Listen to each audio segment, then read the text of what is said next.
Tuloy-tuloy lang ang pag-upgrade ng motor at walang makakapigil sa akin. Maliban ako lang kay Mrs.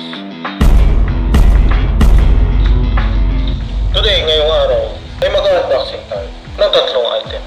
Isang replacement, isang Italian brand, at isang set brand.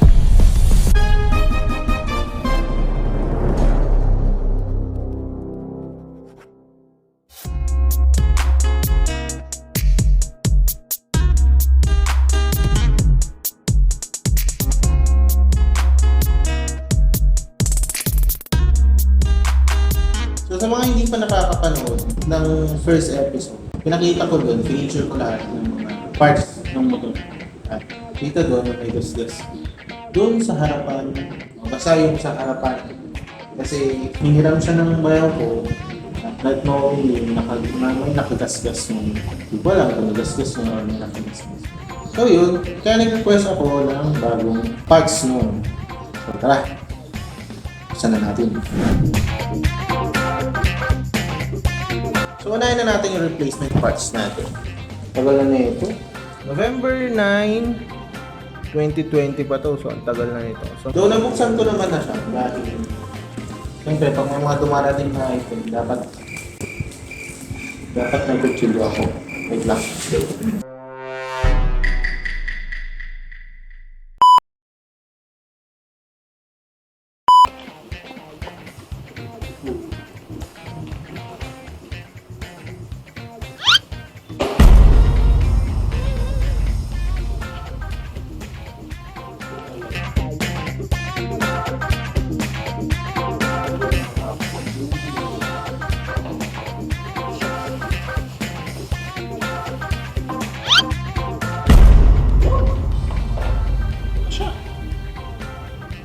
Kung maalala nyo sa episode 1, dito yung gas-gas namin.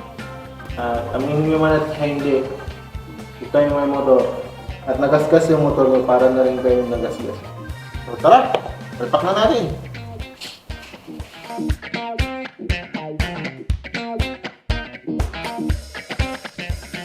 So kakailangan pala natin ito sa Allen key wrench set at screwdriver. Yun lang.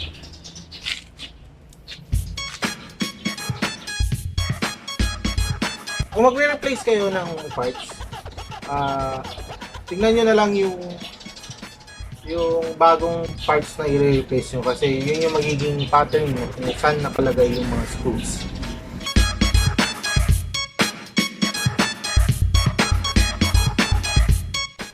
Ito problema ako dito sa side mirror ko dahil kinalawang na to. Pakita ko sa inyo.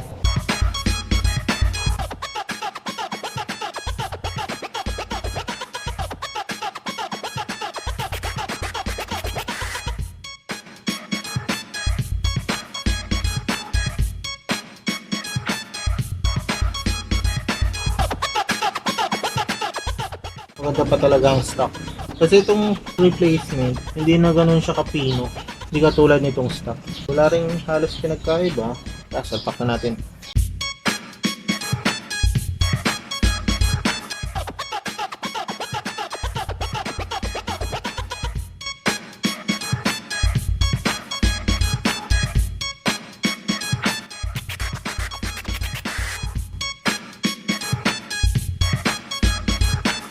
Kumayod na. Wawa body. Yun.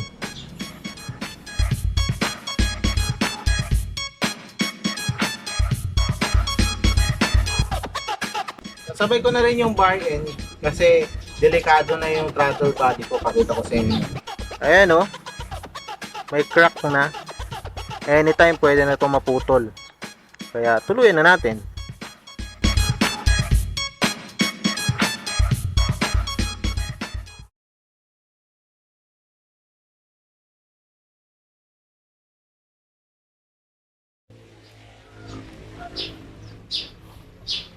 Hindi ko alam talaga ginagawa ko. Wala na.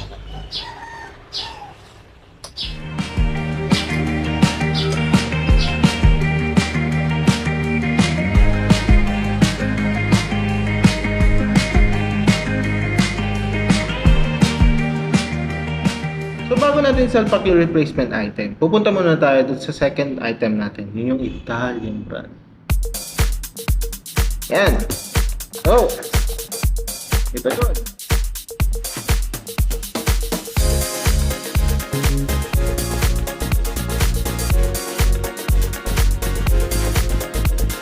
Isinubay na natin isalpak na rin tong Barracuda Super Grip Rubber with Aluminum Insert.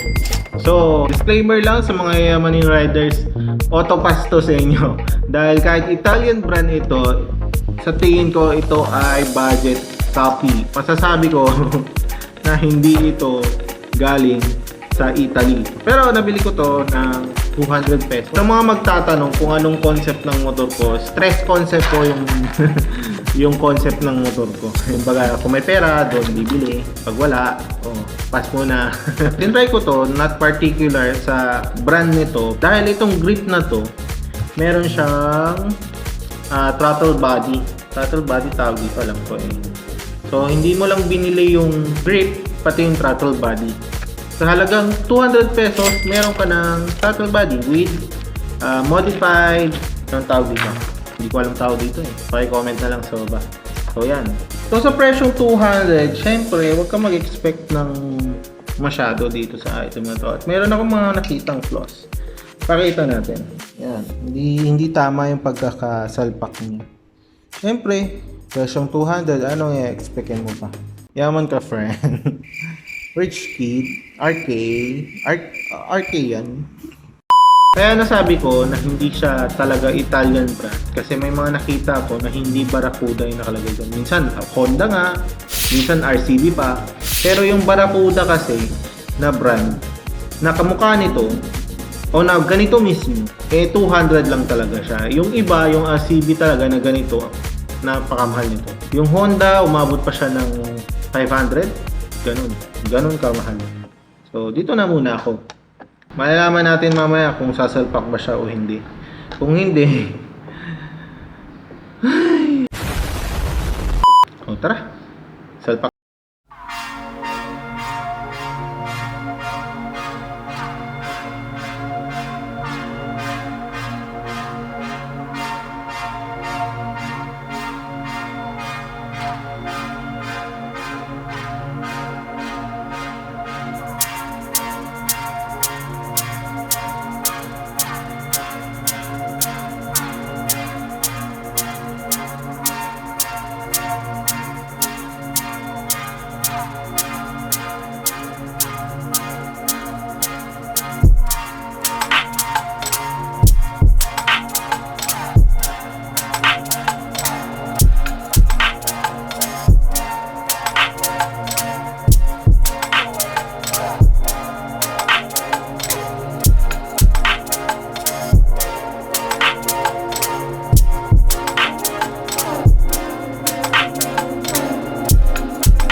babaklasin ko pala yung flarings ko. Bilang pala ito. Bilang sa makina. Pati ito. Bago ko mabaklas to, babaklasin ko muna to. At ito, nakapatong yung footrest ko. Kaya, mag-improvise muna tayo. Try natin ulit tong straw.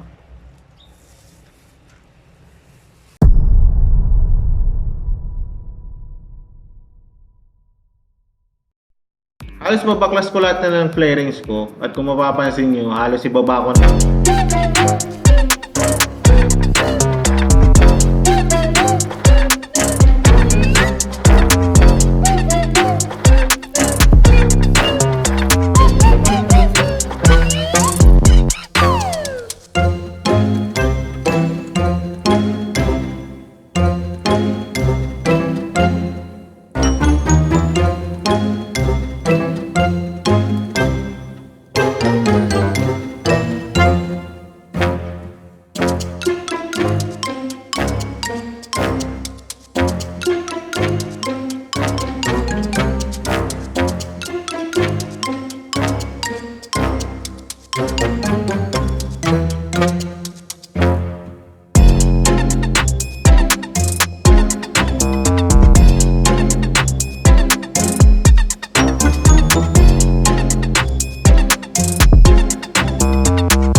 So kung napansin nyo, hindi ko sinalpak yung bar end ng handle grip natin. Kasi related yung mystery item natin sa manobela. Buksan na natin. So yung third item natin ay handguard.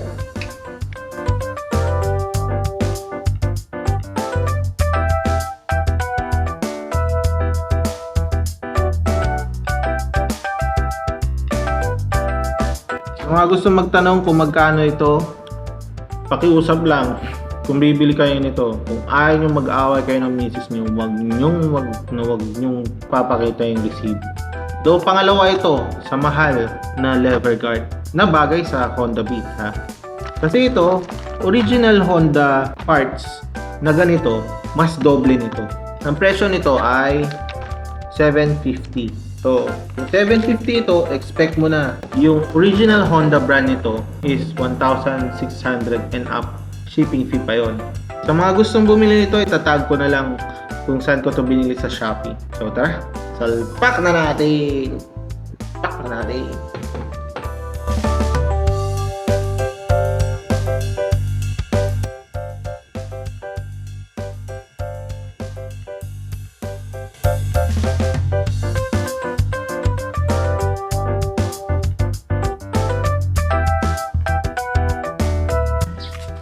May problema tayo.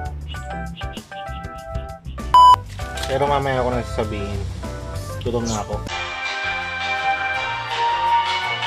Tomorrow for sure. Bali yung stock screw ng lever guard natin, bitin. Naghanap ako ng screw ni Kuya. Medyo mas mahaba, pero bitin pa rin. Umikot na ako sa bayan. Duman pa ako kila Kuya para magtanong kung mayroon silang ganito. Ang masaklap, walang nagbebenta ng ganito. Ang third option natin, pins. Deform naman itong kabila. Yan o. Tikita nyo. Hindi siya maayos yung lapat. Gagawin na lang natin, puputulin na lang natin yung kanto nito. Para magkasya yung bar end dito. Hindi pala. Yung lever guard.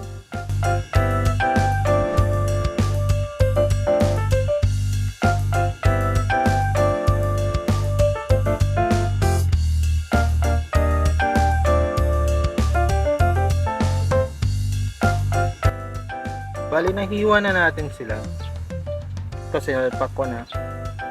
So, pagkatatol mo sablay. Pero kasi pag bumili ka ng manobelang ito, meron siyang spacer na kasama. So, hindi pa rin sablay. Ang gagawin na lang natin, hihiwain na lang natin para kasukat. Gagawing spacer nito para hindi sumabay yung lever guard pag nagta-throttle tayo. Ito yon. Alam ko sa stock meron din ganito eh. Siguro hahatiin ko to yung 1/3 lang. Ilang kakailanganin natin. Yan. Para may konting space lang. Para pag nag-throttle tayo, hindi siya sasama. Higpitan ko saglit. So before ko tapos itong video na to, car wash ko muna tapos montage natin kung ano itsura niya.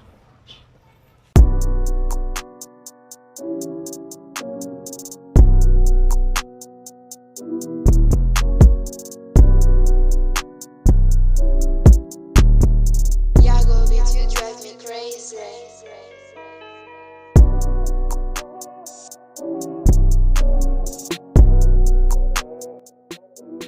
Kung titignan nyo siya may parang naging bulky siya. Lumaki siyang tignan. Alam ko na kung bakit lever guard ang tawag sa kanya. Kasi taga protect siya nung lever brake natin. Lever brake ng motor. Kaya pala lever guard. Sorry na. Kung Honda Street ang gamit ninyo, mas bagay, lalo't naka naked bar kayo. Nakita ko doon kay Moto Beast, meron din siyang ganito. Meron din siyang lever guard. At check din yung brand niya kasi napakamahal talaga yung Honda ganito. Pero kung tutusin, nung wala pa yung ADV, nasa 600 pa lang siya. Pero ngayon plus 1,000 na talaga siya. Kasi nga, ginagamit siya sa ADV talaga. So kung naka Honda Beat Street kayo at magne-naked bar kayo, mas bagay nyo to. Kung gusto nyo magkaroon ng reference, puntahan nyo lang yung YouTube channel ni MotoBeast. Shoutout sa'yo bro.